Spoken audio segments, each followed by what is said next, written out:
Selamat sore, Shalom. Firman Tuhan berkata, Haleluya, pujilah Allah dalam tempat kudusnya, pujilah Dia dalam cakrawalanya yang kuat, pujilah Dia karena segala keperkasaannya, pujilah Dia sesuai dengan kebesarannya yang hebat, pujilah Dia dengan tiupan sangkakala, pujilah Dia dengan gambus dan kecapi, pujilah Dia dengan rebana dan tari-tarian, pujilah Dia dengan permainan kecapi dan seruling. Pujilah Dia dengan ceracap yang berdenting. Pujilah Dia dengan ceracap yang berdentang. Biarlah segala yang bernafas memuji Tuhan. Haleluya!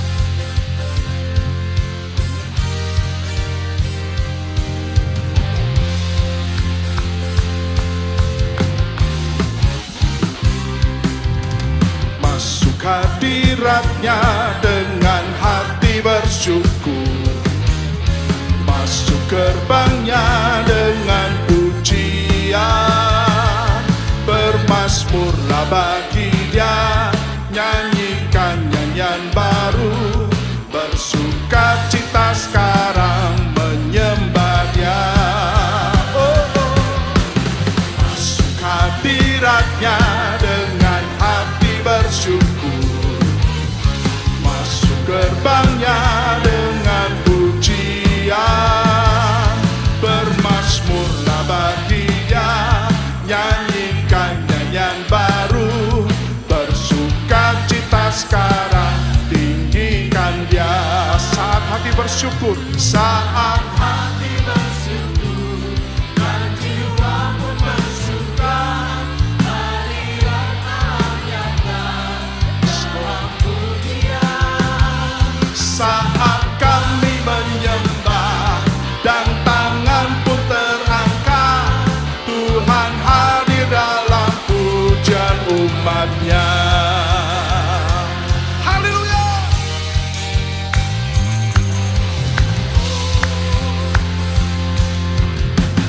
Katakan lagi, masuk hadirat-Nya. Masuk hadirat-Nya dengan hati bersyukur, masuk gerbang-Nya dengan pujian, bermazmurlah bagi Dia, nyanyikan nyanyian baru, bersukacita sekarang menyembah. Oh, oh, oh. Masuk hadirat-Nya dengan hati bersyukur, masuk gerbang-Nya dengan pujian, bermazmurlah bagi Dia, nyanyikan nyanyian baru, bersukacita sekarang, tinggikan Dia. Saat hati bersyukur dan jiwa pun bersuka, hadirat Allah nyata dalam pujian. Oh, saat kami menyembah dan tangan pun terangkat, Tuhan hadir dalam pujian umat-Nya. Saat hati bersyukur, saat hati bersyukur dan jiwa pun bersuka, hadirat Allah nyata dalam pujian. Saat kami menyembah dan tangan pun terangkat, Tuhan hadir dalam pujian umat-Nya. Haleluya!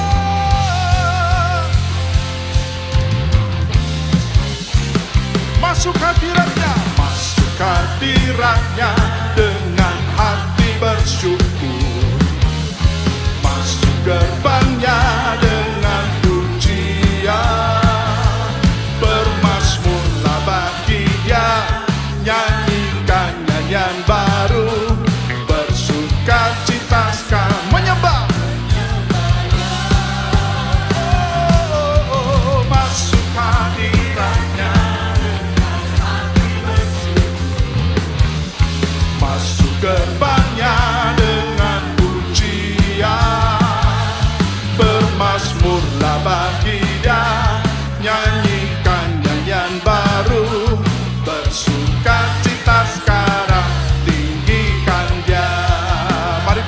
bersyukur, saat hati bersyukur dan jiwa pun bersuka, hadirat Allah nyata dalam pujian. Saat kami menyembah dan tangan pun terangkat, Tuhan hadir dalam pujian umatnya. Saat hati bersyukur, saat hati bersyukur dan jiwa pun bersuka, hadirat Allah nyata dalam pujian. Oh, saat kami menyembah dan tangan pun terangkat, Tuhan hadir dalam pujian umatnya. Katakan lagi, saat hati bersyukur, saat hati bersyukur dan jiwa pun bersuka, hadirat Allah nyata dalam pujian. Oh, saat kami menyembah dan tangan pun terangkat, Tuhan hadir dalam. Sekali lagi katakan, saat hati bersyukur, saat hati bersyukur, yes. Dan jiwa pun bersuka, hadirat Allah nyata. Haleluya. Oh, saat kami menyembah dan tangan pun terangkat, Tuhan hadir dalam pujian umatnya. Tuhan hadir dalam pujian umatnya. Tuhan hadir dalam pujian umatnya. Haleluya, haleluya. Oh, terima kasih Tuhan. Terima kasih Tuhan. Terima kasih Tuhan. Kau yang layak, Kau yang layak, Kau yang layak Tuhan. Kau yang layak, Kau yang layak, Kau yang layak Tuhan. Kau yang layak, Kau yang layak, Kau yang layak Tuhan. Haleluya. Terima kasih Tuhan. Terima kasih Tuhan. Terima kasih Yesus. Terima kasih Tuhan. Terima kasih Tuhan. Terima kasih Yesus. Haleluya Yesus. Haleluya Yesus. Haleluya. Segala puji, hormat juga syukur ku naikkan bagimu,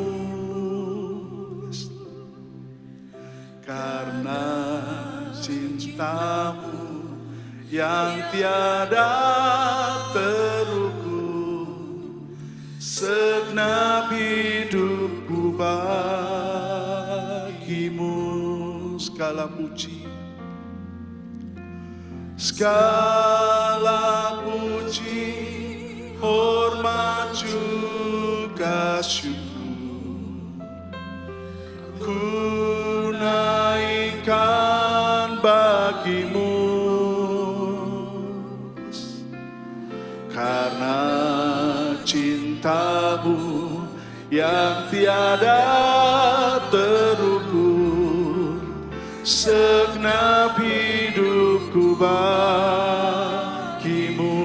Segala puji, segala puji, hormat juga syukur. Yes. Ku naikkan bagimu,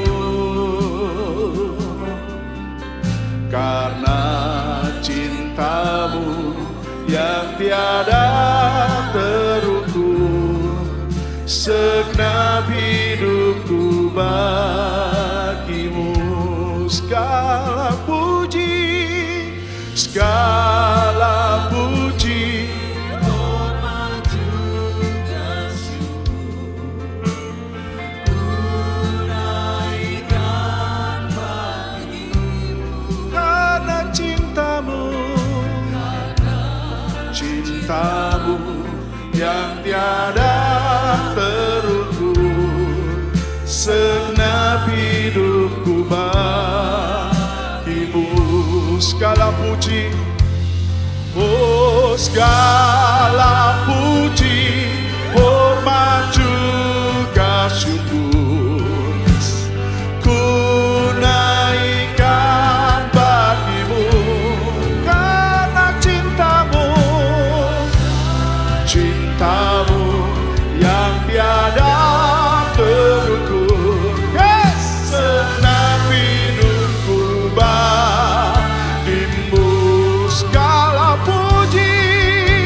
Segala puji, hormat juga syukur. Haleluya.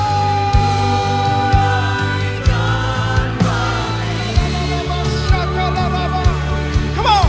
Karena cintamu yang tiada terukur, segenap hidupku bagimu.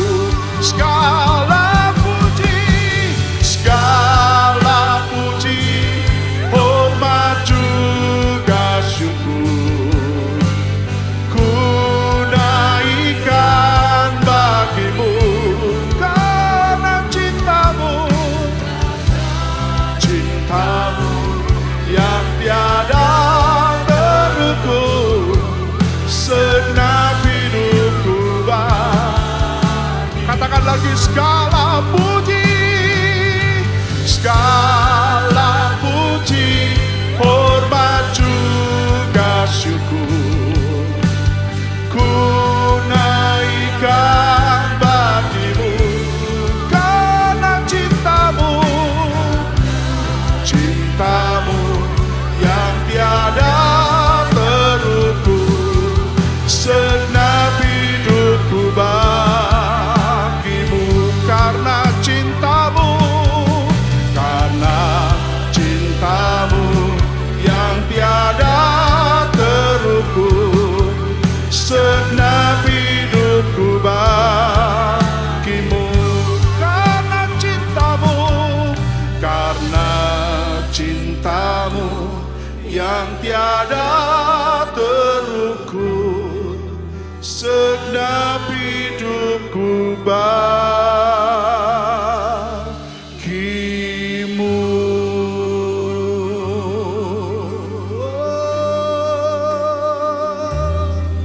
Mari naikkan pujian syukur, mari naikkan pujian syukur. Sembah hanya bagi Yesus, sembah hanya bagi Yesus, sembah hanya bagi Yesus. Haleluya.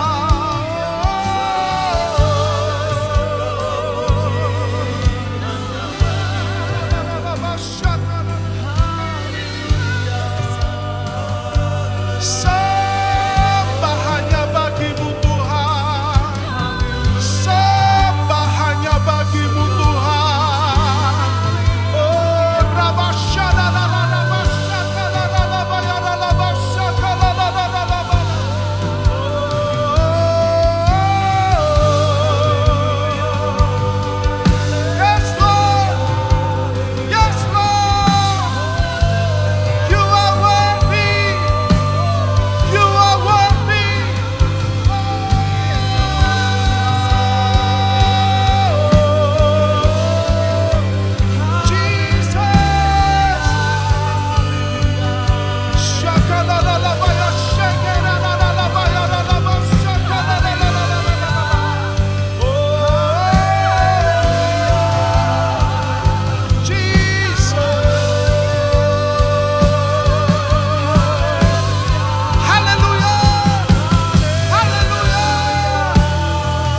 You are worthy. You are worthy of our praises. Kau yang layak Tuhan. Kau yang layak Tuhan. Kau yang layak Tuhan. Kau yang layak Tuhan. Kau yang layak Tuhan. Jesus. Haleluya.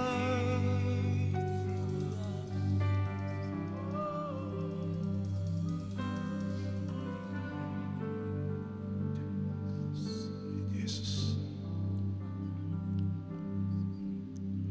Haleluya.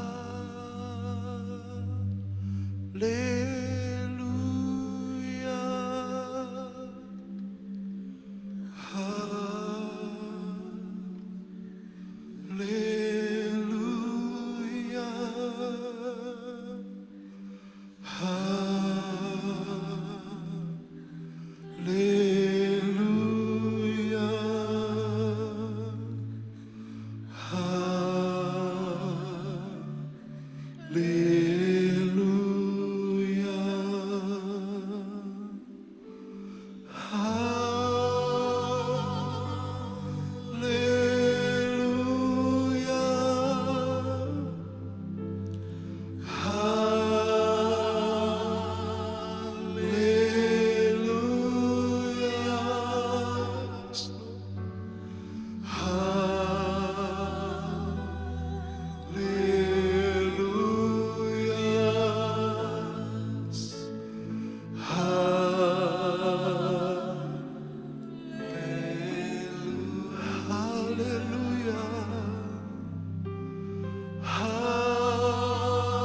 Kami sangat bersyukur karena kami memiliki Allah Tritunggal. Ya Bapa yang mengasihi kami, yang merencanakan untuk kami perkara-perkara yang mulia. Ya Yesus, Engkau yang mau menggantikan kami yang seharusnya binasa, tapi Engkau ambil alih segala dosa kesalahan kami. Ya Roh Kudus yang terus membimbing kami menuju jalan yang benar, kami bersyukur karena dengan itu kami dapat diubahkan dari kemuliaan kepada kemuliaan. Terima kasih, terima kasih. Biar hadirat-Mu juga datang di setiap rumah anak-anak-Mu yang saat ini mendengarkan firman-Mu. Urapan-Mu yang kuat berlaku dalam hidup mereka. Dan biar Roh Kudus akan Tuhan menerangi dan akan menginsafkan kami apa yang harus kami perbaiki. Berfirmanlah Tuhan dan kami siap mendengar. Dalam nama Tuhan Yesus. Kami panjatkan doa kami, haleluya. Dan siap kita percaya berkata bersama, amin. Shalom teman-teman sekalian, para pendengar firman Tuhan. Tuhan kita luar biasa. Ya, Allah kita baik yang mengerjakan kita supaya berubah. Jangan sampai kita nanti binasa. Namun meskipun demikian, gereja Tuhan selalu ada orang yang betul-betul taat hanya dengan mendengar. Tapi ada orang yang harus memakai rotan baru mau mentaati. Nah itu perbedaan.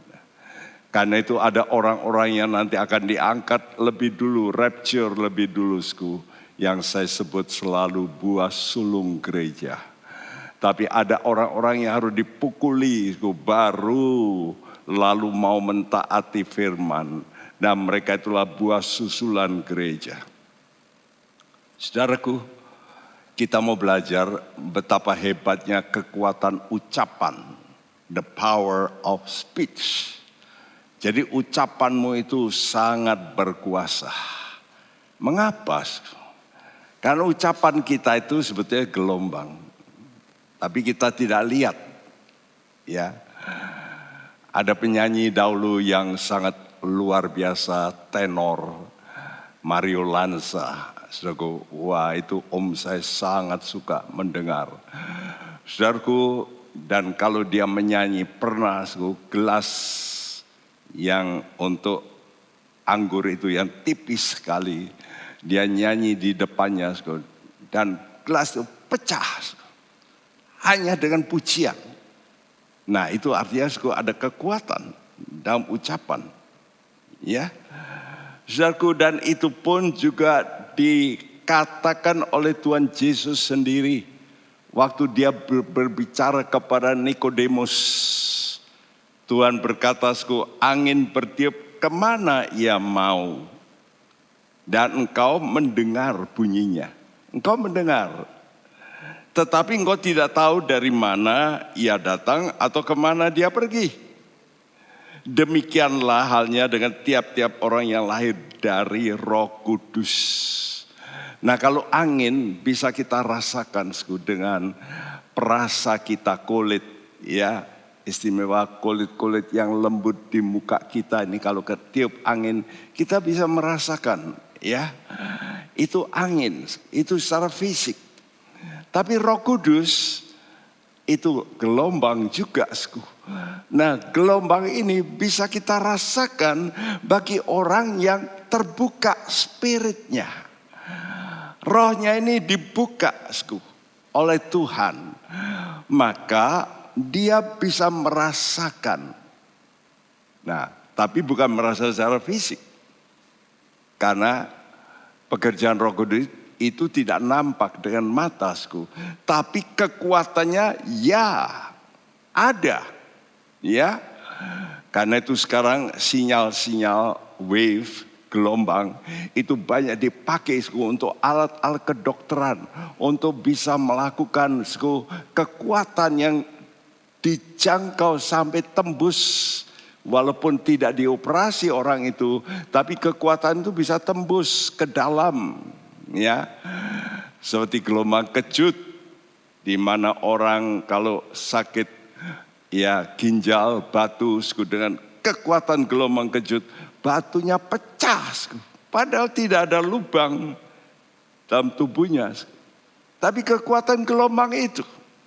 Nah, demikian juga kalau kita tahu dari foto dari atas ruang angkasa, maka sebelum terjadi namanya angin badai, maka dari jauh sudah dipotret lebih dulu. Wah ini ada kisaran angin, ya. Angin yang bertiup dalam pusaran itu memiliki kekuatan yang luar biasa, ya. Bisa menumbangkan pohon, bahkan kadang-kadang trik-trik bisa terangkat, pohon-pohon bisa tercabut. Betapa dahsyatnya kekuatan angin itu. Nah begitu pula Kalau kita mengerti dalam hal rohani yang gak lihat. Ya, kekuatan-kekuatan iblis itu bisa tumbang, bisa dikalahkan, bisa diusir. Dengan apa? Dengan ucapan. Dan ucapan yang dinyatakan dengan iman, ya, dan diulangi, itu punya dampak yang sangat besar. Luar biasa. Karena itu jangan sembrono dengan ucapan kita. Karena ucapan kita itu menentukan. Kalau sudah suka mengucapkan hal-hal negatif, iblis mendengar, oh orang ini mau begini. Iya, saya kerjakan seturut maunya. Itu pekerjaan iblis. Ya, mari kita membaca dalam Amsal 18 ayat 21 berkata, Hidup dan mati dikuasai lidah. Siapa suka menggemakannya akan memakan buahnya. ini dalam bahasa Indonesia, hidup dan mati dikuasai lidah. Kalau sudah baca dalam bahasa Inggris dikatakan death and life are in the power of the tongue. Jadi mati dan hidup itu dalam kuasa lidah. Jadi hidup dan mati kita itu dalam omonganmu. Bukan dikuasai, tapi dalam omonganmu. Ya, siapa suka menggemakan? Nah, perhatikan kata menggemakan. Menggemakan itu artinya ya berulang-ulang. Kamu nanti akan menuai, memakan buahnya. Jadi kita mesti belajar untuk menggemakan. Ya, menggemakan hal firman yang punya kuasa. Kenapa? Ya, tadi dikatakan in the power of the tongue.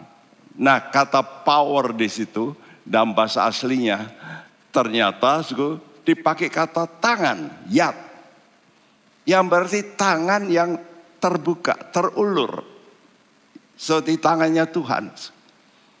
Jadi ucapan firman kita itu kan perkataan Tuhan. Kalau itu perkataan Tuhan, maka tangan Tuhan juga akan terbuka untuk melakukan kekuasaannya. Luar biasa. Saya belum pernah menerangkan seperti ini, tapi oleh karena PA, jadi ayat-ayat itu saya teliti. Oh, ternyata kata power di sini bukan kratos atau power dalam bentuk ya kekuatan, tapi tangan. Ya, dipakai kata tangan. Tangan yang terbuka, tangannya Tuhan.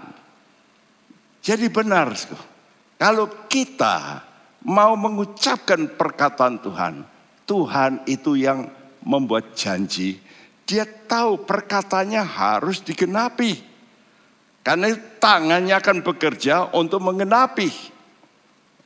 Nah, bagaimana caranya menggenapi? Tuhan beritahu, dia itu namanya the Lord of Hosts. Allah dari semesta alam. Kata semesta alam itu artinya tentara-tentara. Dan tentara Tuhan itu adalah malaikat. Dan malaikat-malaikat ini adalah makhluk-makhluk yang diciptakan Tuhan untuk harus dengar. Apa yang Tuhan omong, mereka yang mengerjakan. Ya, seperti Mazmur 103 ayat 19 dan 20. Tuhan sudah menegakkan tahtanya di surga dan kerajaannya berkuasa atas segala sesuatu. Pujilah Tuhan, hai malaikat-malaikatnya. Hai pahlawan-pahlawan perkasa yang melaksanakan firman-Nya dengan mendengarkan suara firman-Nya. Tuhan sudah menegakkan tahtanya. Jadi Tuhan itu raja, jelasku. Raja bukan raja di bumi, tapi raja jagat raya. Dari seluruhnya, segala sesuatu. Ya, dan dia menegakkan tahtanya dan kerajaannya berkuasa atas segala sesuatu. Segala. Luar biasa. Karena itu kita sebagai anak-anak Tuhan harus suka memuji-muji Tuhan. Sembah Dia. Karena nanti sudah melihat Dia akan bekerja dengan caranya yang tidak kita lihat. Ya, jadi kita tidak perlu membalas orang. Tapi kalau Tuhan memang mau menghukum orang itu, tinggal kita ngomong sama Tuhan. Tuhan, Kau perkasa, Kau tahu masalahku. Tuhan mengadakan sesuatu, pembalasan. Ya, tapi bukan dari mulut kita, Tuhan balas musuh saya biar dia mati. Bukan. Tapi kita menyerahkan pada hakim. Dan kita berkata, Tuhan, Engkau Tuhan yang adil. Ya. Jadi keadilan Tuhan yang kita omongkan. Bukan kita ngomong, balas Tuhan, bunuh dia Tuhan. Tidak. Kita harus memuji Tuhan. Tuhan, Engkau Allah yang adil. Engkau Allah yang maha kuasa. Engkau pasti menggenapi janjimu. Engkau melihat keadilan ya Tuhan. Dan Engkau lihat saya mengalami seperti ini. Ini yang saya lakukan seringkali. Kalau ada problem-problem baik di jemaat dengan orang-orang di jemaat. Lalu juga problem dengan hamba-hamba Tuhan. Saya serahkan sama Tuhan. Tuhan, saya hanya menyerahkan pada Tuhan hakim yang adil. Lakukanlah hal yang benar, yang adil menurut pandangan Tuhan. Tentu pada waktunya ya. Tuhan ngerti kadang-kadang orang itu bisa bertobat. Karena itu dia tidak bunuh tentunya. Saudara mesti ngerti ini.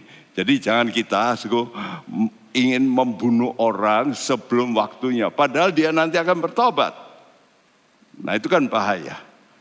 Karena itu kita mesti ucapkan, Tuhan Engkau maha adil. Engkau maha kuasa untuk melakukan janji-janjimu. Pujilah Tuhan, hai malaikat-malaikatnya. Dan malaikat-malaikat Tuhan itu disebut pahlawan-pahlawan perkasa yang melaksanakan firman-Nya. Bagaimana dia melaksanakan? Dengan mendengar suaranya. Makanya kalau kita mengucapkan suara firman Tuhan, maka malaikat-malaikat melaksanakan firman yang didengarnya. Karena itu marilah kita mengucapkan firman ya, saudaraku, apa yang tertulis kita ucapkan ya, dengan keyakinan itu seperti gelombang. Dan gelombang ini nanti berujung seperti gambar itu kecil. Itu mestinya animated tapi mandek ini ya. Ini typhoon ya. Jadi Tuhan itu bisa membuat typhoon. Makanya kalau berperang raja-raja dulu yang cinta Tuhan, mereka menyanyi. Lalu musuh ini kocar-kacir, bertengkar sendiri. Kenapa? Ya karena kena pusaran dari Tuhan. Roh Tuhan bekerja. Nah karena itu jemaat Tuhan, mari kita mau belajar memperkatakan firman. Dan kalau kita ngomong itu mesti kita tahu hadirat Tuhan dulu. Kita mau lapor ke siapa ini? Dia penolong kita. Kalau sudah mengalami kesusahan, seperti nanti kita terangkan buah susulan ini mengalami penderitaan, dia mesti komplain sama Tuhan, dia ngomong sama Tuhan. Nah, ini kata Tuhan kepada orang-orang ya, utusan-utusan mata-mata yang dikirim. Nah mereka komplain sama Tuhan yang jelek sekali.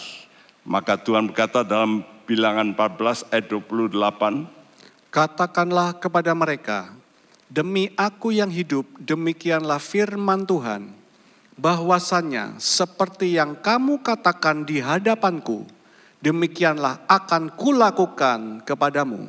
Ya, seperti yang kamu katakan di hadapanku, demikianlah akan kulakukan. Karena itu waktu kita ngomong, itu powerful sekali.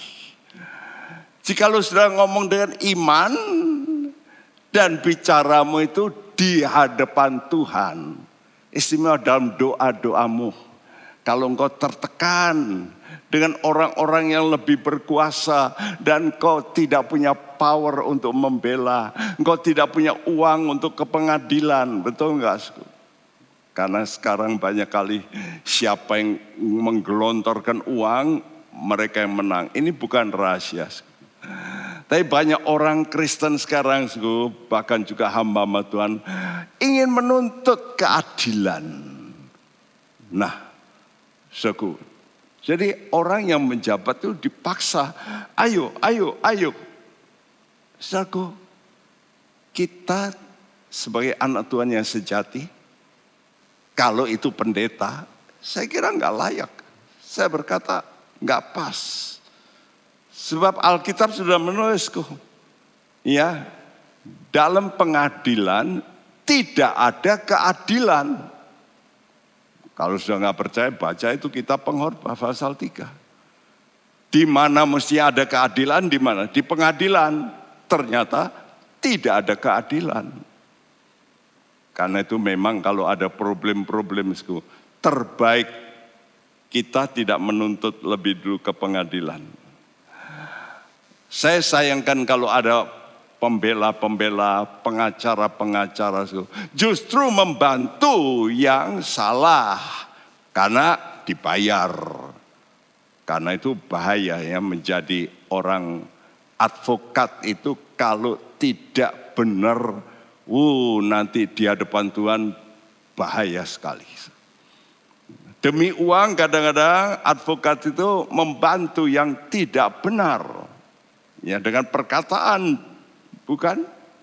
Ya, dan itu bahaya, saudaraku. Karena itu kita mesti belajar untuk mengerti, untuk membiasakan diri, kita memperkatakan firman Tuhan. Pesan Tuhan kepada Yosua, kalau kamu mau menang, kalau kamu mau berhasil dalam nanti misimu, ya memerangi orang-orang di Kanaan, ini kamu lakukan. Jangan lupa Yosua 1 ayat 8. Janganlah engkau lupa memperkatakan kitab Taurat ini, tetapi renungkanlah itu siang dan malam, supaya engkau bertindak hati-hati sesuai dengan segala yang tertulis di dalamnya. Sebab dengan demikian perjalananmu akan berhasil dan engkau akan beruntung. Engkau akan berhasil dan beruntung perjalananmu. Ya, sebab dengan demikian, dengan apa? Dengan memperkatakan kitab Taurat. Luar biasa. Perkataan Tuhan ini punya power.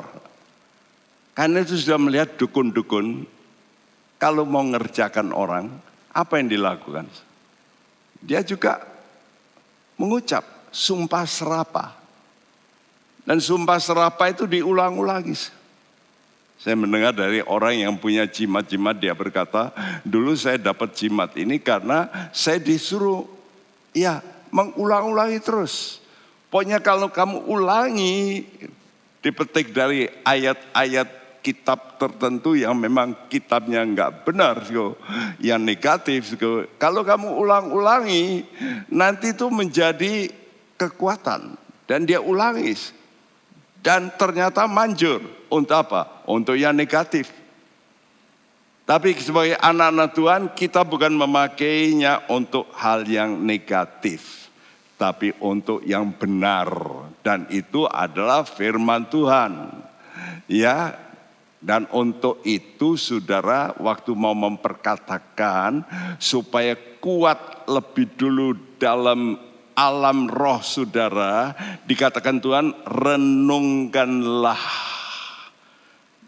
Dan kata renungkanlah dalam bahasa Ibrani Haggah.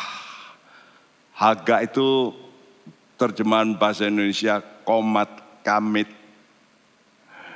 Atau dalam bahasa Inggris to murmur. Murmur itu bersungut-sungut, menggerutu. Makanya Tuhan benci orang yang menggerutu, ya, yang negatif. Tapi coba, jangan kita menggerutu, tapi komat kamit. untuk perkataan Tuhan yang benar. Bahkan kalau perlu dikatakan siang dan malam. Jadi kalau sudah ada problem-problem yang sangat luar biasa, tertekan, coba komat kamit, ngomong sama Tuhan. Tapi yang dengan hati yang benar-benar cinta pada Tuhan. Bukan untuk melampiaskan nafsu saudara. Tapi dengan hati yang takut pada Tuhan, engkau pembelaku, engkau penolong, engkau hakim yang adil. Mari kita puji-puji Tuhan. Nah, engkau akan berhasil dan beruntung. Kenapa berhasil? Karena ada yang backup. Nah, perhatikan. Di dunia ini karena itu orang kalau mau berhasil cari backup. Biasanya backupnya ya pejabat. Tapi ingat, pejabat itu ada waktunya lengser. Betul? Siapa saja manusia ada waktunya berhenti. Engkau mungkin berharap pada orang kaya. Orang kaya itu lalu mati, engkau sudah kelimpungan nanti. Coba berharap sama Tuhan. Ya, dia tidak pernah mati, dia eksis selalu. Dan itu kekuatan. Karena itu inilah kekuatan jemaat buah susulan. Ya, artinya nanti ada orang-orang Kristen yang tidak bisa rapture pertama akan masuk masa sengsara. Ya, letak kekuatan mereka di mana? Walaupun masa sengsara itu sulit. Ternyata letaknya di pengakuan di masa sengsara. Ya. Nah, ini yang kita baca dalam Kidung Agung 5 ayat 8, saudaraku. Setelah mempelai Tuhan yang buah susulan ini terlambat bangun, dia buka pintu, kekasihnya sudah pergi, Yesus sudah pergi, dia lalu cari, ketemu peronda, malah dia dipukuli. Itu aja penderitaan. Ya, tapi setelah dia menderita, dia bertemu dengan kelompok lain, putri-putri Yerusalem. Dan coba dengarkan apa yang dikatakan oleh sang mempelai ini, yang terlambat. Ya, Kusumpahi kamu, putri-putri Yerusalem, bila kamu menemukan kekasihku, apakah yang akan kamu katakan kepadanya? Katakanlah bahwa sakit asmara aku. Iya, jadi dia bertemu dengan putri-putri Yerusalem, lalu dia menyumpai. Lalu dia tanya, bila kamu ketemu kekasihku, apakah yang akan kamu katakan kepadanya? Coba lapor. Ini katakan bahwa aku sakit asmara aku. Sakit asmara aku. Kidung Agung 5 ayat 8. Ya. Katakanlah bahwa sakit asmara aku. Dari terjemahan King James dikatakan I am sick of love. Tapi terjemahan yang lain yang saya rasa ini yang lebih baik, lebih benar dari English Standard Version, Literal International, ya, atau Modern King James, atau Young Literal. Jadi ini secara literal semuaku. Tell him, I am sick with love. Bukan sick of love, tapi sick with love. Ya, katakan pada kekasihku, katakan pada Yesus, aku ini sakit dengan cinta. Wih, makanya kalau saudara mau cinta dengan betul, gak bisa tidak, saudara mesti bersakit-sakit. Karena itu suami istri kalau mau betul membina keluarga istimewa anak-anak muda, ingat-ingat, kuat enggak engkau nanti kalau sakit-sakit. Sakit bukan dipukuli oleh suamimu, tapi sakit oleh karena engkau gak setuju dengan perbuatan suamimu, dengan omongan, kadang-kadang sakit. Nah, tapi kalau kita mau menikah, mau namanya cinta, cinta ini nggak bisa tanpa sakit. Nggak mungkin. Cinta yang benar mesti sakit. Ibu-ibu yang mencintai anaknya, waduh sakit. Anak nangis, dia sudah capek, dia mesti bangun. Apalagi kalau anaknya rewel, dia nggak boleh pukuli ya, baby dipukuli. Waduh, nggak bisa. Ya, nah, ucapan ini seolah-olah berkata begini, aku, ya, buah susulan gereja, sakit menderita akibat masuk zaman sengsara. Aku memang sakit. Namun sakitku itu karena aku ini lalai. Aku kurang betul-betul mencintai Tuhan Yesus. Nah ini pengakuan. Karena aku mau mencintai Tuhan Yesus sekarang dengan pengakuan bahwa Yesus itu Allah. Wow. Sudah lihat sekarang ini banyak orang yang masuk Kristen, ya, dari latar belakang yang belum Kristen, mereka semua menderita. Kalau saya dengar mereka berani menderita. Karena itu kata Tuhan, dalam Alkitab, orang yang terdahulu akan terkemudian. Orang terkemudian akan terdahulu. Jadi nanti banyak orang-orang Kristen yang sudah Kristen nominal ke gereja. Nanti justru tidak terangkat sebagai buah sulung. Justru orang-orang yang baru-baru yang mau rela, sudah mereka membuktikan. Diusir, dicambuk, mau dibunuh. Tapi mereka tetap. Nah, mereka akan sakit. Ya. Dan ini penting, karena Tuhan itu menuntut pengakuan. Pengakuan. Mazmur Matius 10 ayat 32, 33 berbunyi. Setiap orang yang mengakui aku di depan manusia, aku juga akan mengakuinya di depan Bapa-Ku yang di sorga. Tetapi barang siapa menyangkal aku di depan manusia, aku juga akan menyangkalnya di depan Bapa-Ku yang di sorga. Ya, setiap orang. Ini artinya seluruh manusia. Bagaimana bisa nanti selamat, bisa diterima Bapa di sorga, kalau dia membuat pengakuan. Pengakuan apa? Mengakui aku, kata Yesus. Pengakuan terhadap Yesus. Saya kalau mendengar orang-orang yang menderita itu, mereka mengakui Yesus itu bagaimana hebat. Mereka nggak takut. Mereka tahu kadang-kadang saya ini harus pindah-pindah, ya, saya diancam. Tapi mereka tetap mau mengakui. Nah, jadi memang cinta itu tidak bisa lepas dari namanya penderitaan. Ya, karena itu kita nggak bisa ya glamor-glamor yang film-film, aduh bermesra-mesraan, aduh senang terus. Katanya, saya cinta. Saya kira enggak. Cinta itu sakit, ya, berdarah-darah. Nah, pada masa sengsara, penguasa dunia ini yang nanti akan menguasai bumi, itu pasti muncul yang namanya antikris. Itu akan memberi pilihan. Kamu mau menyangkal Yesus apa enggak?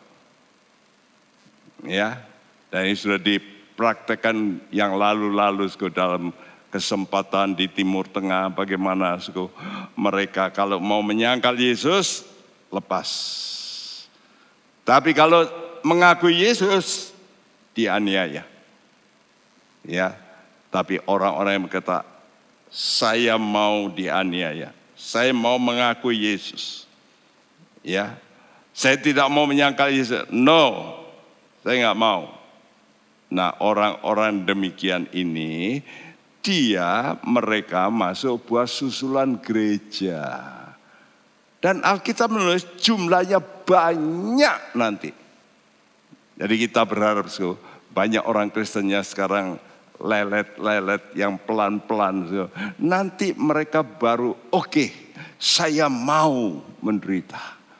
Karena saya mau mengakui Yesus.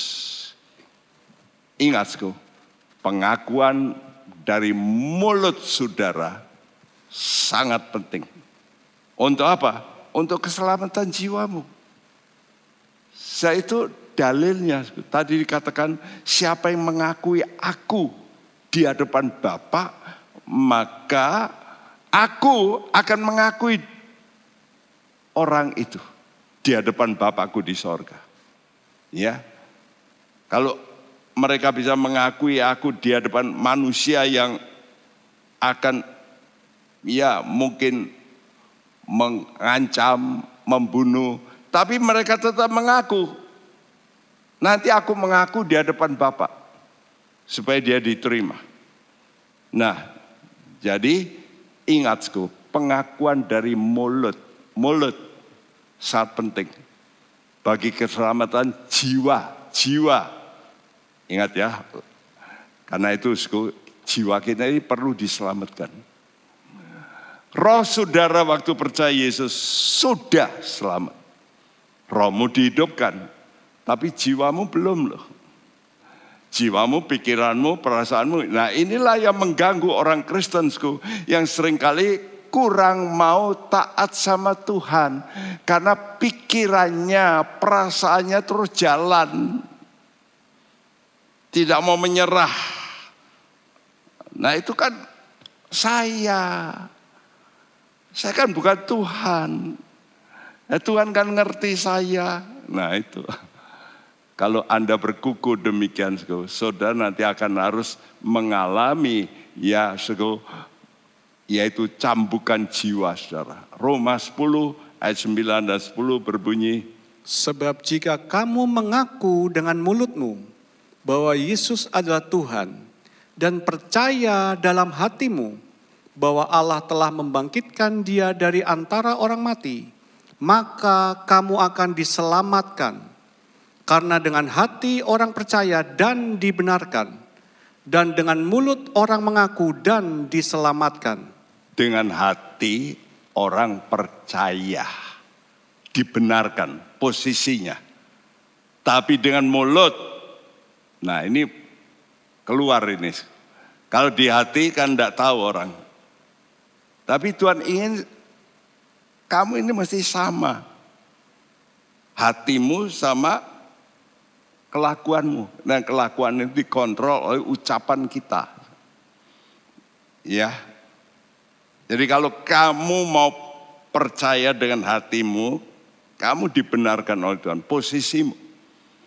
Tapi dengan mulut, kamu ini mengaku, maka kamu diselamatkan. Ini bukan soal posisi, tapi praktek hidupmu selamat. Jadi dua ini penting. Percaya lebih dulu, baru bisa mengaku, betul?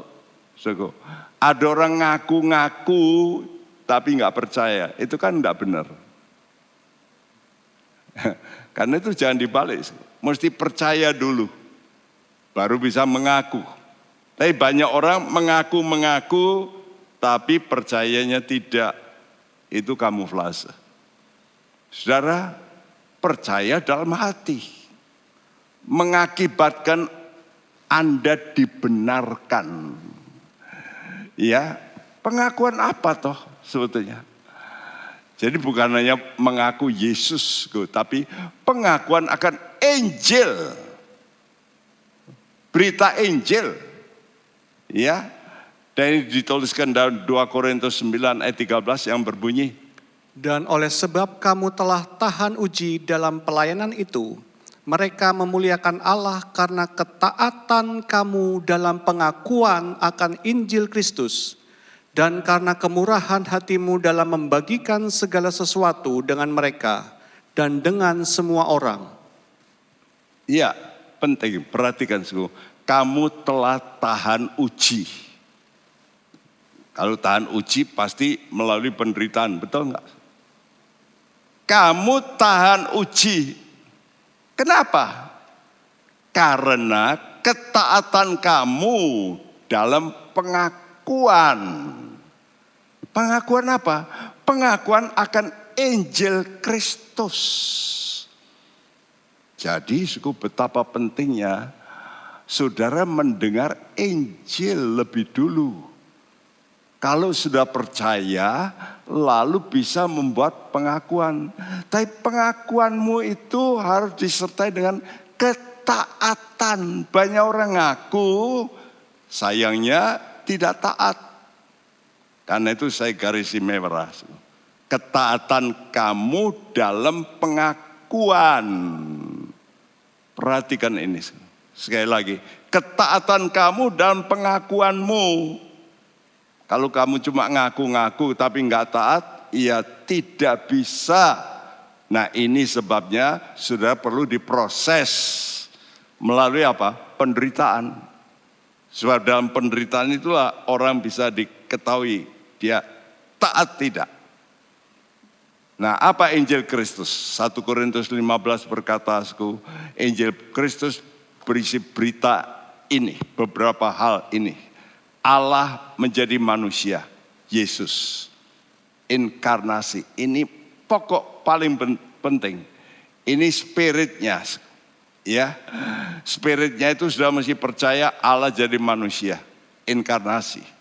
Yang kedua, mati. Dia itu betul-betul mati. Ada orang percaya Yesus. Oh, Yesus nggak mati.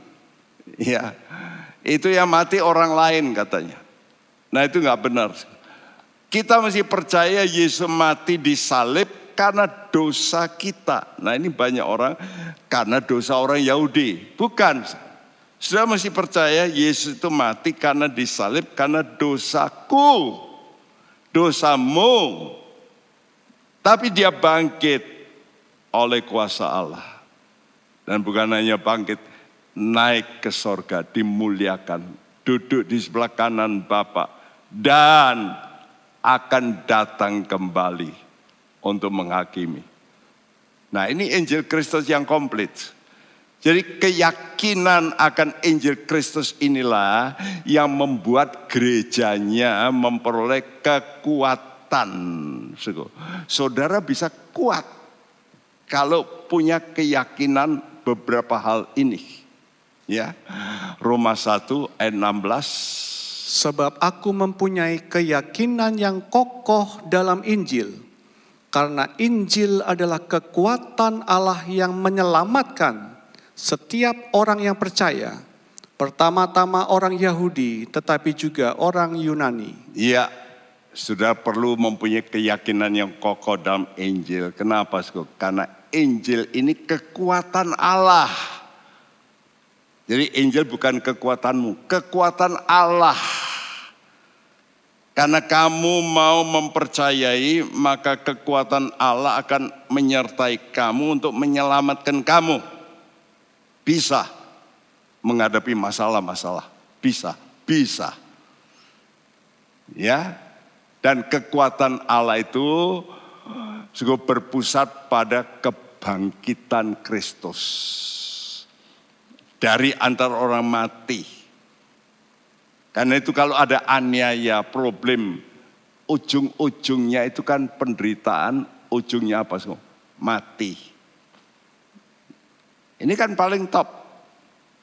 Karena itu kalau saya melihat orang-orang dihajar sampai mati, tapi tetap pegang iman, itu kekuatan Allah. Aneh ya, kok bisa kuat? Kalau kita belum mengalami, kita sudah pikir aku naik gitu nggak kuat. Nah itu kan kamu. Tapi kalau kamu betul-betul pegang, sudah mempunyai kekuatan. Aneh, ya. Seperti istri saya kena bom, kok bisa kuat? Kok bisa? Ya karena Tuhan ikut campur. Ya, sehingga waktu kena bom dia tidak merasa ada cenut-cenut sakit, tidak. Kok bisa ya? Bisa. Itu kekuatan Allah. Ya, yang berpusat pada kebangkitan Kristus. Nah kalau kita percaya, kita pun akan bangkit, itu kekuatan. Ya. Nah sekarang pertanyaan yang berikut. Apa pengakuan Anda terhadap Yesus? Ya. Nah ini pertanyaan yang diajukan oleh putri-putri Yerusalem kepada buah susulan gereja yang tertinggal.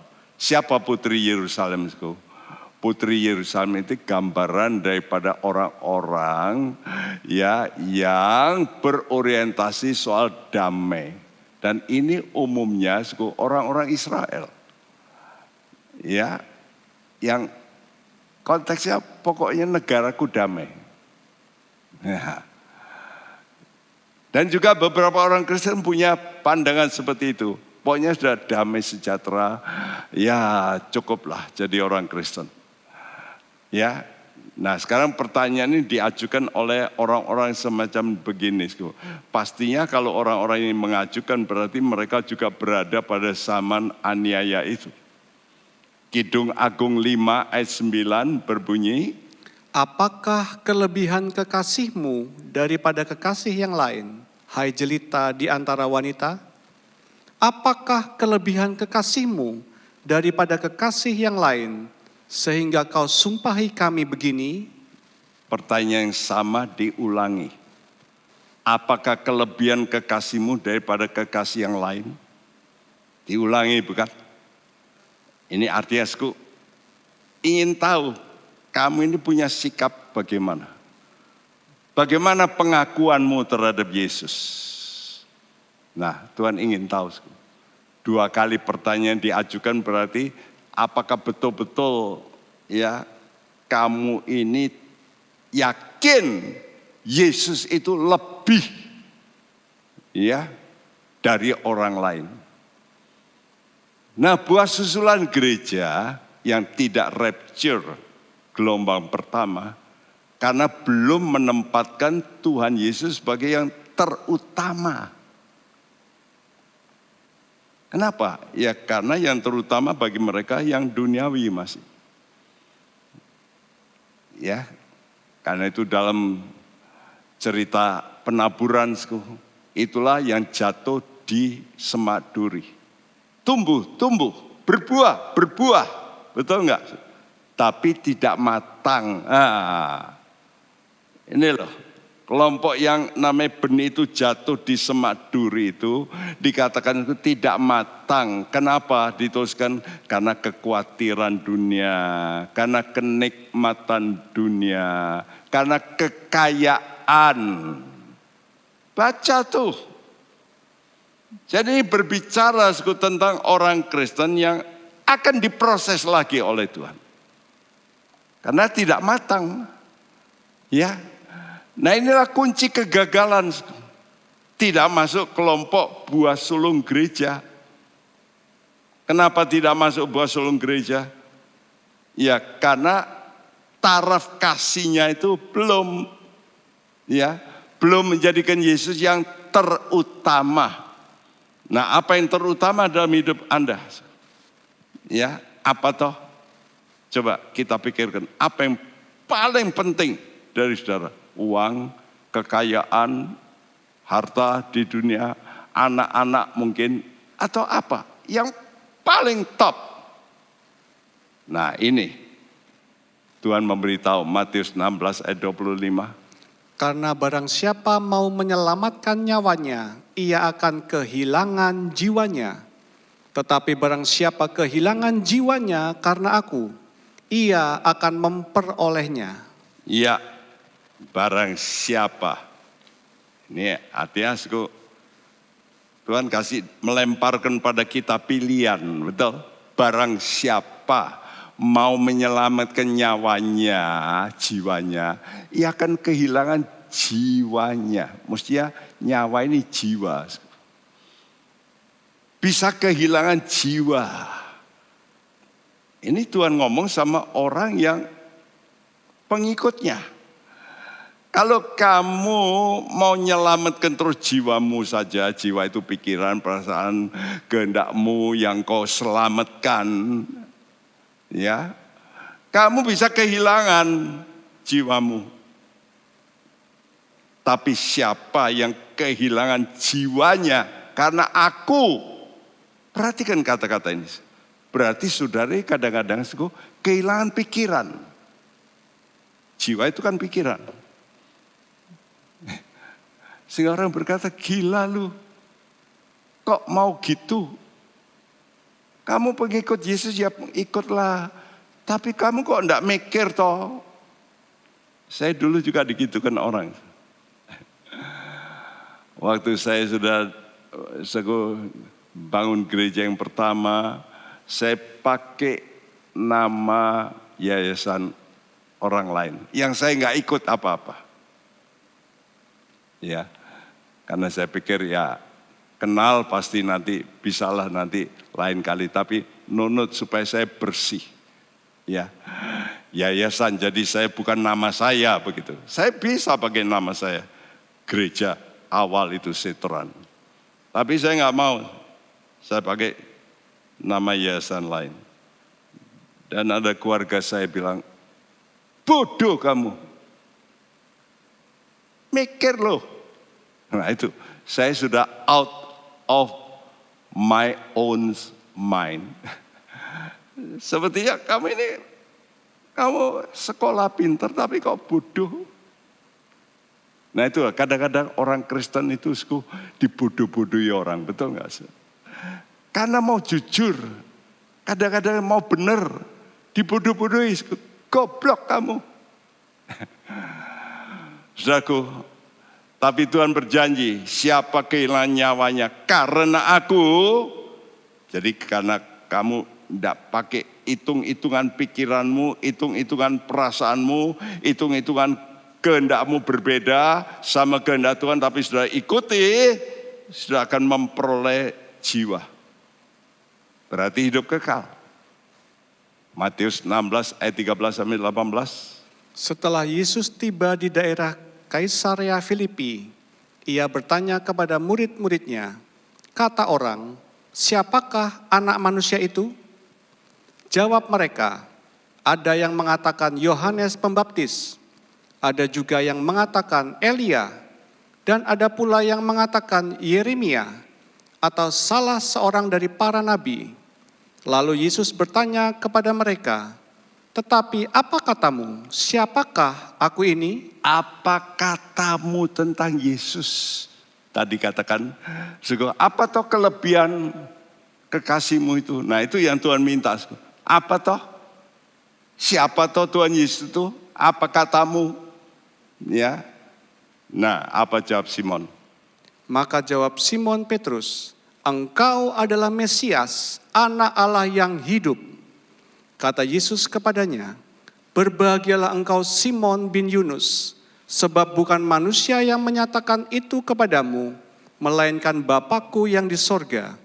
Dan aku pun berkata kepadamu, engkau adalah Petrus, dan di atas batu karang ini aku akan mendirikan jemaatku, dan alam maut tidak akan menguasainya. Ya, aku berkata padamu, Petrus, engkau adalah Petrus, dan di atas batu karang ini. Ini bukan berarti di atas Petrus.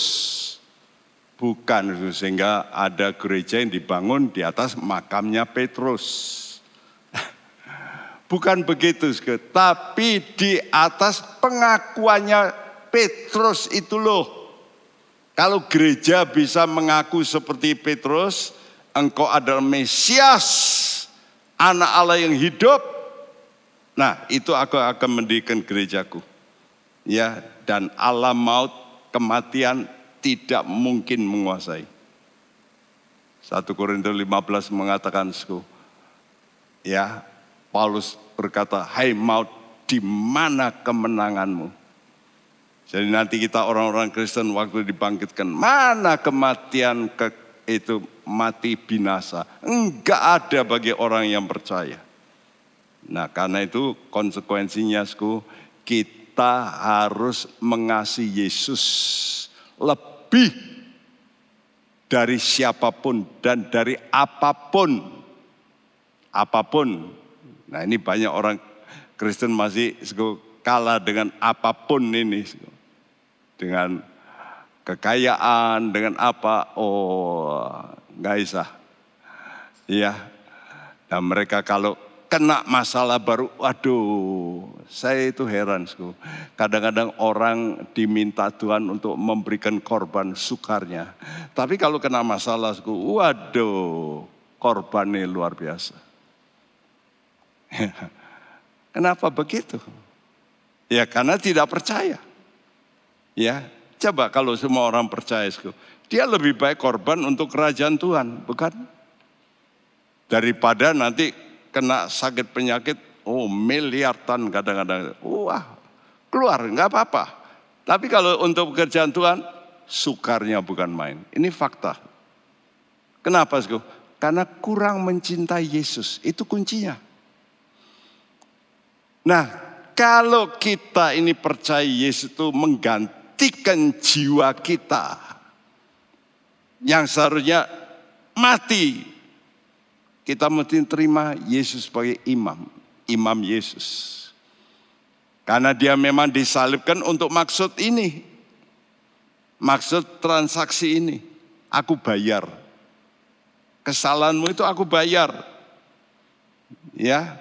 Dosa-dosa nenek moyangmu yang kau terima sebagai dosa asal dan dosa perbuatanmu seumur hidup, aku bayar. Karena itu aku disalibkan, mau enggak? Nah kalau kita terima dia sebagai imam, kita mesti percaya juga yang berikut. Dia itu bukan hanya imam, tapi nabi. Nabi itu mengatakan kebenaran yang belum terjadi, tapi pasti terjadi. Yuk kita percaya Yesus itu nabi. Omongannya pasti tepat. Dan bukan hanya nabi. Ini yang terakhir nanti. Dia akan datang sebagai raja. Dia akan menghakimi. Dia akan menghukum semua manusia. Ya. Jadi kita mesti percaya Yesus itu imam, nabi, dan raja.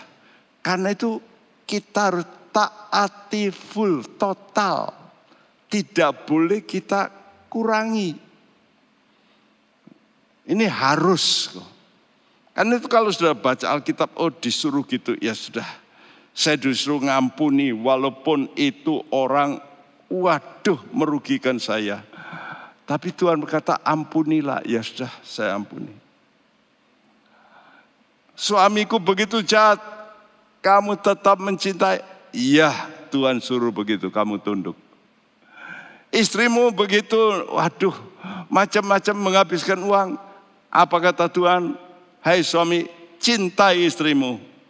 Wah ini kan repot, semua ini berdarah-darah. Karena itu kalau kita mau sekarang taat, tentu dengan menderita, nanti tidak mengalami masa sengsara. Pilih saja. Sekarang gak mau taat, tapi nanti, iya benar Tuhan Yesus. Engkau menggantikan dosa. Sekarang saya mau taat. Oke, sudah taat. Tapi menderita. Ini pilihan. Jadi menjadi buah sulung atau buah susulan. Itu pilihan. Taat menderita dengan penderitaan sekarang. Atau taat dengan penderitaan yang akan datang. Ini pilihan bagi saudara. Karena itu semua Tuhan kata barang siapa. Up to you. You choose. Ya, sekarang mau menderita dulu. Karena taat penuh. Itu enggak gampang. Saya kadang-kadang harus berbaik dengan orang-orang yang melukai saya. Itu enggak gampang. Tapi saya harus melakukan. Memang ada harga perasaan. Tapi daripada nanti menderita. Catat ya, 2 Tesalonika 1 ayat 5. Tuhan kataku. Ya, bahwa kepada kamu yang menderita sekarang, kata Tuhan, kamu layak menjadi warga kerajaan. Jadi marilah kita mau belajar taat pada Tuhan. Karena ini soal mati dan hidup jiwa kita. Ini jangan main-main. Ya jangan sampai saudara nanti, aduh tahu gitu. Dulu lebih baik taat, ya penderitaannya enggak gitu berat. Sekarang kok berat sekali zaman ini. Zaman sengsara besar, apalagi sengsara besar. Waduh penderitaannya luar biasa. Mari ambil posisi. Engkau berkata Tuhan, aku yakini Tuhan yang ajaib, Raja dan Imam. Engkau telah meninggalkan sorga untuk selamatkanku. Untuk tujuan itu. Karena itu aku mau Tuhan. Mari kita nyanyikan pujian ini semua.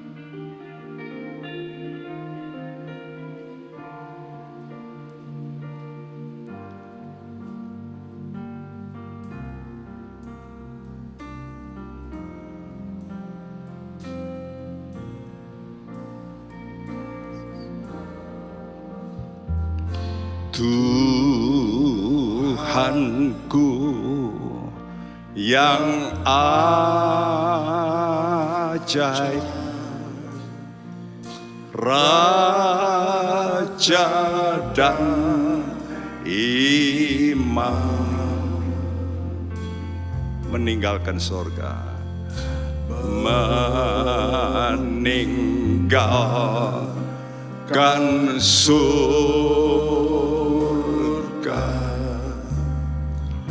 untuk selamatku.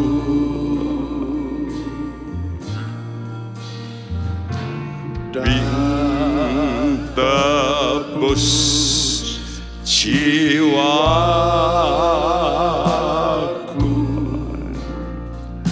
dengan darahnya.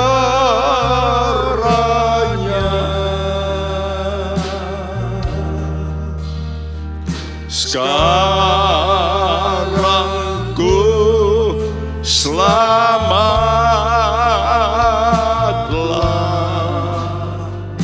puji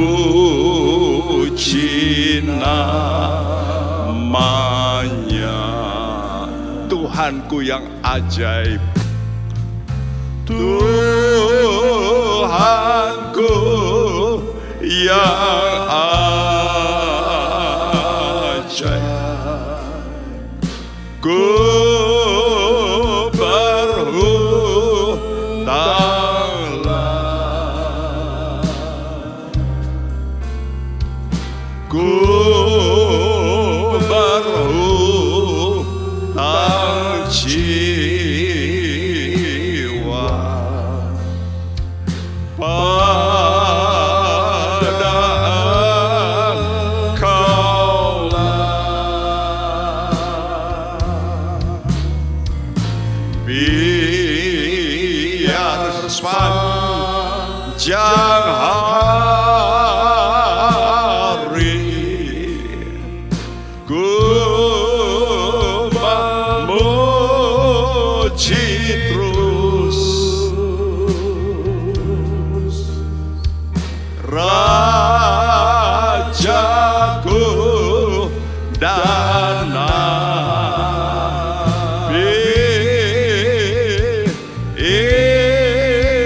Imam yang kudus. Seorang rasul yang banyak menderita. Ada rasul lain menderita terus mati. Tapi ada rasul yang menderita berkali-kali. Itulah Paulus.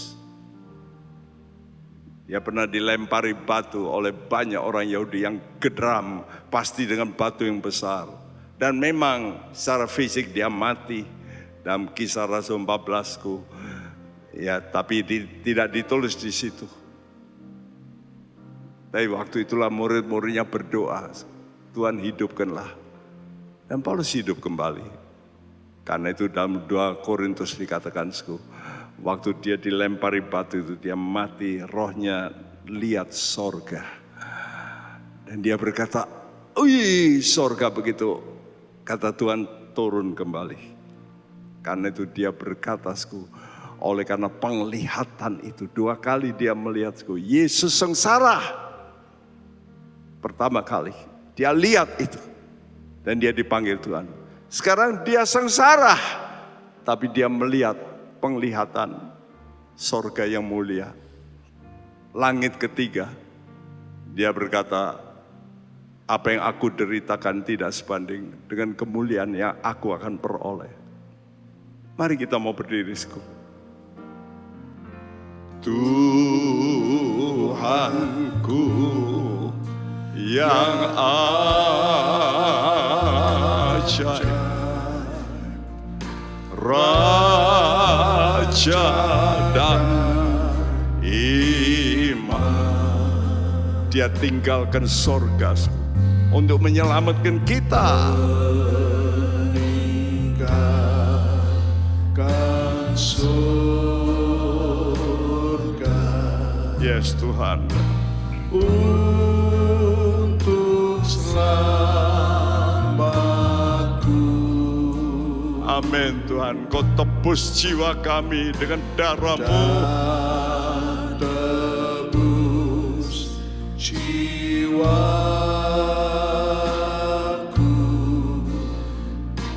dengan darah-Nya. Mari kita bersuka cita, berglori. Sekarang Aku selamat Tuhan. Kami mau puji nama-Mu.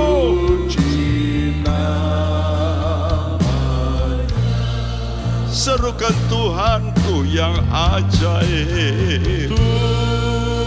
Tuhanku yang ajaib.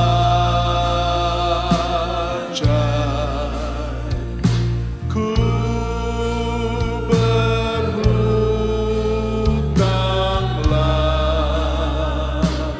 Kami berhutang jiwa ya Tuhan. Ku berhutang jiwa. Nyanyikan dengan pengertian pada Tuhan. Pada Engkaulah. Amin. Biar sepanjang hari, biar sepanjang hari ku memuji terus Rajaku dan Nabi. Rajaku dan Nabi,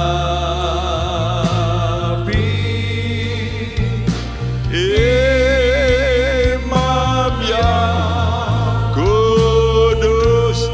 Biar sepanjang hari kami mau memuji Tuhan. biar sepanjang hari Amin, amin. ku memuji terus. Engkau Raja kami Tuhan. Engkau Raja kami. Rajaku dan Nabi,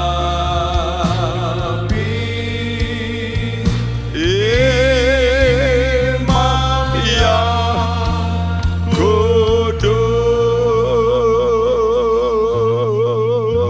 kudus. Puji Tuhan dari jiwamu.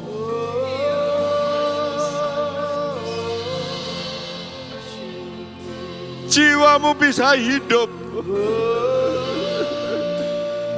karena dia bayar dengan jiwanya.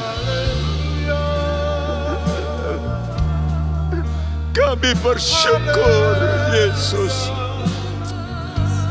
terima kasih. Engkau menghargai jiwa kami Terima Yesus. kasih.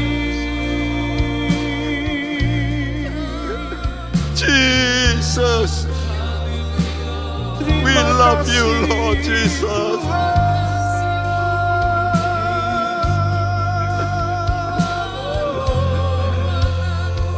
Ajar kami mencintaimu.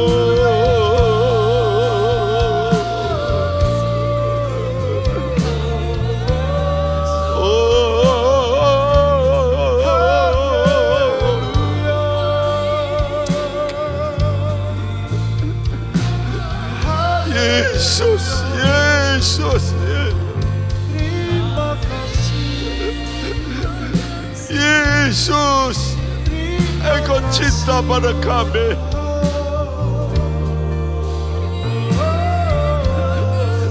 Ku ya Tuhanku, Shikara Sone,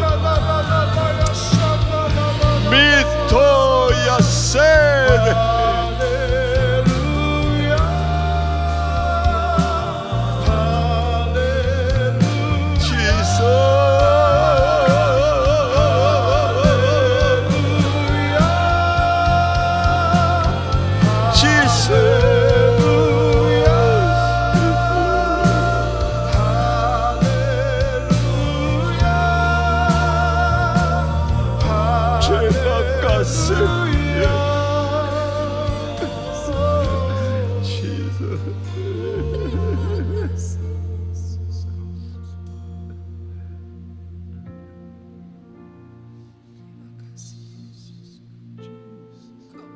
Masih banyak Tuhan orang-orang percaya yang tidak mempercayai kasih-Mu yang begitu dalam untuk membebaskan kami daripada kebinasaan jiwa. Yesus, beracaralah Tuhan. Mari Tuhan, biar Roh-Mu menginsafkan kami, supaya kami insaf ada hari penghakiman yang nanti akan membuat banyak orang gemetar. Tuhan, tolonglah Tuhan. Bicara dengan firman-Mu. Sadarkan umat-Mu Tuhan. Supaya mereka mencintai Engkau lebih daripada semuanya. Lebih daripada harta benda yang sebentar akan berlalu. Lebih dengan benda-benda di dunia Tuhan, yang juga akan sirna, hancur. Yesus,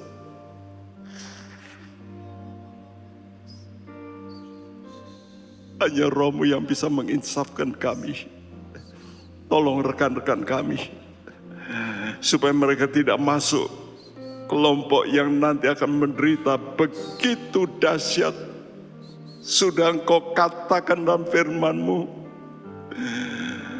akan datang masa kesukaran yang tidak pernah terjadi. Kami tidak rela Tuhan, orang-orang yang dekat dengan kami mengalami itu. Sadarkan, sadarkan, sadarkan Tuhan. Bangkitkan iman mereka, mempercayai firman-Mu ya dan amin adanya. Terima kasih Bapak, terima kasih. Engkau adalah Allah pemurah, pengasih. Tuhan, Engkau ingin supaya kami tidak mengalami yang tidak baik. Tapi oleh karena dosa bumi ini, dosa manusia-manusia sekitar kami sekarang harus merelakan sekarang menderita lebih dulu. Terima kasih buat pengertian ini. Tuhan, kami berdoa untuk anak-anak-Mu, beri kekuatan daripada firman Injil-Mu yang memberikan kekuatan Allah bagi mereka. Terima kasih. Kami juga berdoa bagi semua Tuhan, pimpinan negara kami, sampai yang terbawah sekalipun Engkau tolong Tuhan. Beri roh kejujuran, roh kebenaran. Terima kasih. Khususnya dalam gereja-Mu, supaya kami sekalian hamba-Mu dipenuhi dengan roh takut akan Engkau. Jemaat-Mu Tuhan takut akan Tuhan. Terima kasih. Kan itu sebelum kami Tuhan berpisah dari acara ini, kami mohonkan berkat-Mu untuk umat-Mu Tuhan. tadakan tanganmu saudaraku. Terimalah berkat daripada Allah Bapa kita, dari Tuhan kita Yesus Kristus, dan persekutuan Roh Kudus. Tuhan akan menyertai engkau sampai kesudahan alam. Dia akan memimpin engkau. Jangan takut. Tuhan menyertaimu, memberi kekuatan, memberikan penghiburan, sehingga engkau akan melihat kemuliaan Tuhan yang luar biasa. Dalam nama Tuhan Yesus Kristus, terimalah berkat ini. Dan setiap kita percaya berkata bersama, amin. Tuhan memberkati Anda sekalian. Amin.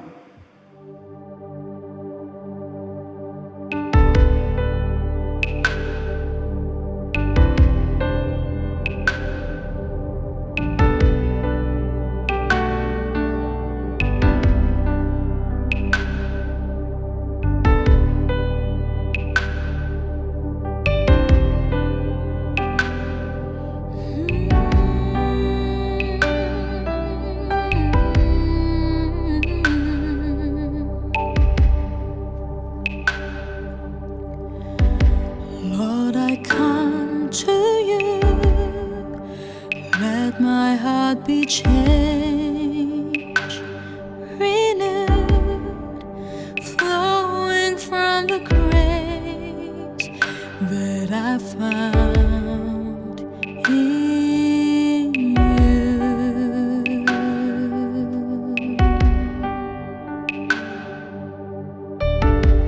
Lord, I've come to know the weaknesses I see in me will be stripped away by the power of your love.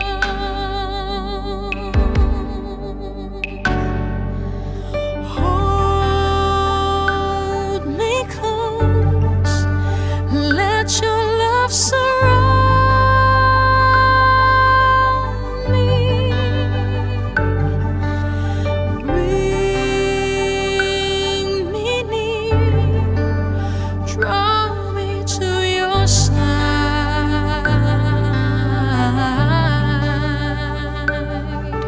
And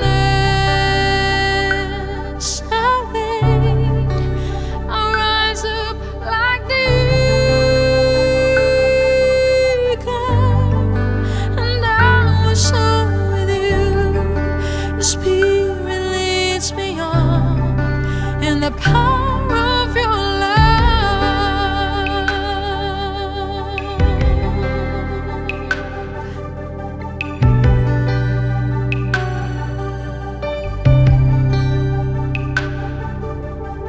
Hai Inspiration People, jangan lupa untuk mengikuti iGen Online Service setiap Sabtu jam 5 sore di YouTube channel Generasi Inspirasi. God bless.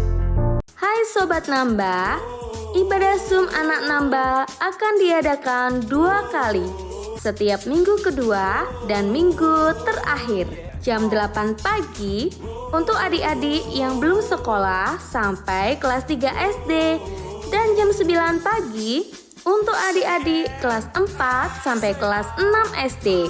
God bless you. Penyaluran kolekte maupun persembahan lainnya dapat dilakukan melalui transfer ke nomor rekening gereja dengan nomor 009 707 2071 atas nama Megawati dan Lee Irwande, atau dengan scan QR code berikut ini.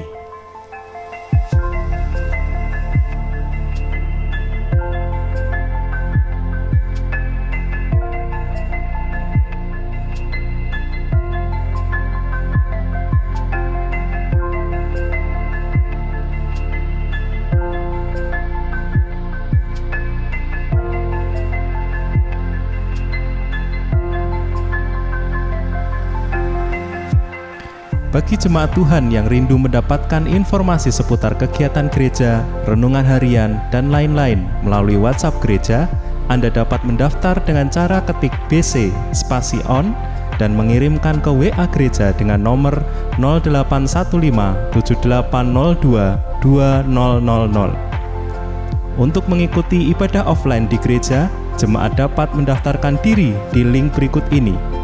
Silahkan mengisi data diri dan mengikuti protokol yang sudah ditentukan.